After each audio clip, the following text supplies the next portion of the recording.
डर तो लगता जी बंद ही पिया है, खुला खुला बंदा एक बैठा है कुछ नहीं इसमें। वाह, सुबह कितने बजे होता है रवाना इधर से? 6 बजे। First time? हाँ जी। और इसकी कुछ सीट वगैरह करवानी पड़ेगी या मिल जाएगी या एडवांस बुकिंग कैसे में? बेशक अभी ले लें या फ़ोन पे रिजर्व करवा लें। हाँ, फ़ोन नंबर अपना दे दें बेहतर है, क्योंकि मैंने कल नाइट करके इस टाइम यानी कि ये सामने लिखा है सर मोबाइल नंबर। ये वाला। हाँ जी।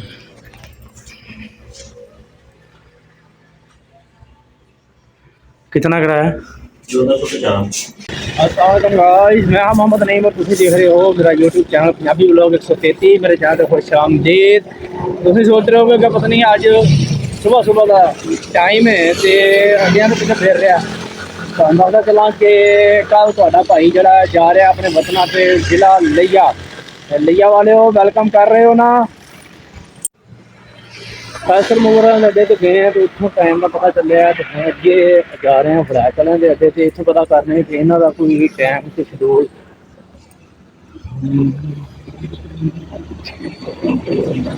इन्हों का ऑफिस मेरे ख्याल है शायद कोई अच्छा इधर है।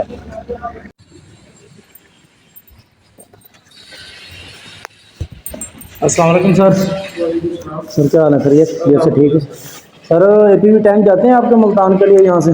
मुल्तान इंटरचेंज पे उतारेगा। इंटरचेंज पे? हाँ जी, 11:45 पे जाएगा, मुल्तान इंटरचेंज पे उतारेगा। दिन को 11:45? जी, नहीं, इससे पहले कोई टाइम नहीं जाता? इससे पहले टाइम है वो मुल्तान ही जा रहा है। ये APV नहीं आपकी जा रही सिर्फ ये बड़ी बसें? APV आपकी स्टार्ट तो हुई थी कुछ अर्सा पहले, फैसल मोड़ की है। या फिर वो शायद लोकल होंगी बड़ाच वालों की ऊपर मैंने देखा है। लोकल तो जाती रहती है। सही, चलो ठीक, मेहरबानी। किराया कितना है? 1500। ठीक, अस्सलाम वालेकुम। इन्होंने को पता किया तो ये कह रहे हैं कि जी 11:45 तो जाएगा टाइम, तो इतने बजे तो जाना नहीं, मैं तो जाना जल्दी इस वजह तो, वरना तो इतों मेरे तोड़ इलाके की मतलब बस जाती है मियाँ वाली टाइम उत्थे बैठो सुकून नाल। लेकिन हूँ APV तो अगर मैं जाना तो मैंने 2 जगह तो गड्डी चेंज करनी पेगी, लेकिन मैं जाना बहुत ज़रूरी काम तो इस वजह तो जोड़े काम चेक करो सामने सूरज और इधर देखो, ये देखो तुम महसूस हो रही कि नहीं? ये देखो थोड़ी दूर तक अगे कोई चीज़ नज़र नहीं आती और यह है जी सामने सूरज। वाह मेरे मौला तेरी शान तेरे राह।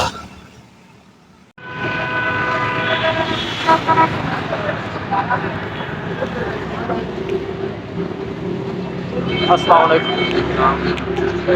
बाजरे का आटा मिल जाएगा? हाँ जी, बाजरे का आटा कई का कई का की रेट है? 130 रुपये।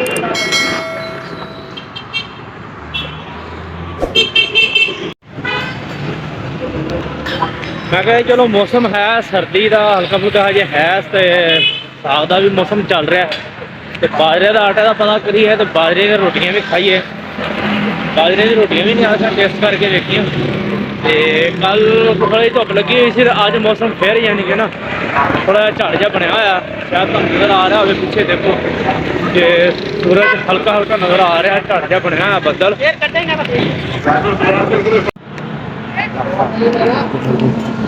अस्सलाम वालेकुम बाबा जी, की हाल है? बिल्कुल ठीक, वैसे ठीक है। बाजरे का आटा मिल जाएगा? मैनू पहले मैं 2-3 जगह तो फिर मैंने चेता नहीं, फिर मैं अचानक चेता आया, मैं यार उतों ही लभदा की रेट है? 140 रुपये। तो 2 किलो दे दो। ठीक, मकाई का भी होंगे? मकाई का किस तरह? 100 रुपये। अच्छा, बाजरे का दे दो, बाकी फिर मकाई का बाद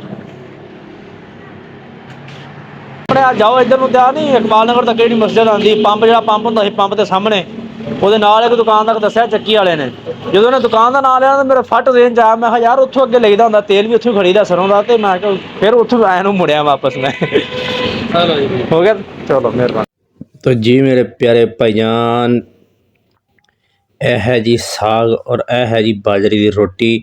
बाजरे की रोटी अगर कोई खाना चाहता साग दे नाल ते हाज़र असी।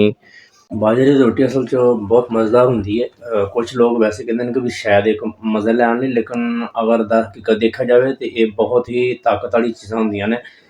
ਪੁਰਾਣੇ ਵਕਤਾਂ ਦੇ ਵਿੱਚ ਲੋਕ ਯਾਨੀ ਕਿ ਬਜ਼ੁਰਗ ਸਾਡੇ ਜਿਹੜੇ ਵਾਲਦੈਨ ਸਨ ਉਹ ਇਹਨਾਂ ਚੀਜ਼ਾਂ ਨੂੰ ਬਹੁਤ ਜ਼ਿਆਦਾ ਇਸਤੇਮਾਲ ਕਰਦੇ ਸਨ। ਇਸੇ ਲਈ ਅਸੀਂ ਹੁਣ ਕਹਿੰਦੇ ਹਾਂ ਨਾ ਕਿ ਯਾਰ ਉਹ ਖੁਰਾਕਾਂ ਹੀ ਨਹੀਂ ਰਹਿ ਗਈਆਂ ਯਾਰ। ਅਸੀਂ ਕੋਈ ਵੀ ਗੱਲ ਹੋਏ ਤਾਂ ਕਹਿ ਦਿੰਦੇ ਹਾਂ ਯਾਰ ਉਹ ਪੁਰਾਣੇ ਵਕਤਾਂ ਦੇ ਬੰਦੇ ਚੰਗੇ ਸੀ, ਹੁਣ ਤੇ ਕੋਈ ਖੁਰਾਕਾਂ ਹੀ ਨਹੀਂ ਰਹਿ ਗਈਆਂ। ਉਹ ਸਿਰਫ ਇਹੀ ਵਜ੍ਹਾ ਕਿ ਅਸੀਂ ਹੁਣ ਜਿਹੜਾ ਨਾ ਜ਼ਿਆਦਾਤਰ ਆ ਗਏ ਹਾਂ ਫਾਸਟ ਫੂਡ ਵਾਲੀ ਸਾਈਡ 'ਤੇ, ਔਰ ਇਹਨਾਂ ਚੀਜ਼ਾਂ ਨੂੰ ਅਸੀਂ ਗਏ ਹਾਂ ਭੁੱਲ। ਲੇਕਿਨ ਬਹੁਤ ਹੀ ਅੱਛੀ ਚੀਜ਼ਾਂ ਨੇ, ਮੈਂ ਤਾਂ ਇਹਨਾਂ ਚੀਜ਼ਾਂ ਨੂੰ ਬਹੁਤ ਪਸੰਦ ਕਰਨਾ। ਔਰ ਤੁਸੀਂ ਖਾਣਾ ਚਾਹੋ ਤਾਂ ਵੈਲਕਮ ਜਨਾਬ, ਮੈਂ ਹਾਜ਼ਰ। ਖਾਂਦੇ ਹੋ ਤੇ ਆਓ ਜੀ, ਬਿਸਮਿਲ੍ਲਾ। ਪਹਿਲਾ ਨਵਾਲਾ ਤੁਹਾਡੇ ਨਾਮ ਤੇ। ਬਿਸਮਿਲ੍ਲਾਹਿਰ ਰਹਿਮਾਨਿਰ ਰਹੀਮ, ਬਿਸਮਿਲ੍ਲਾਹਿ ਬਰਕਾਤੁਹੁ।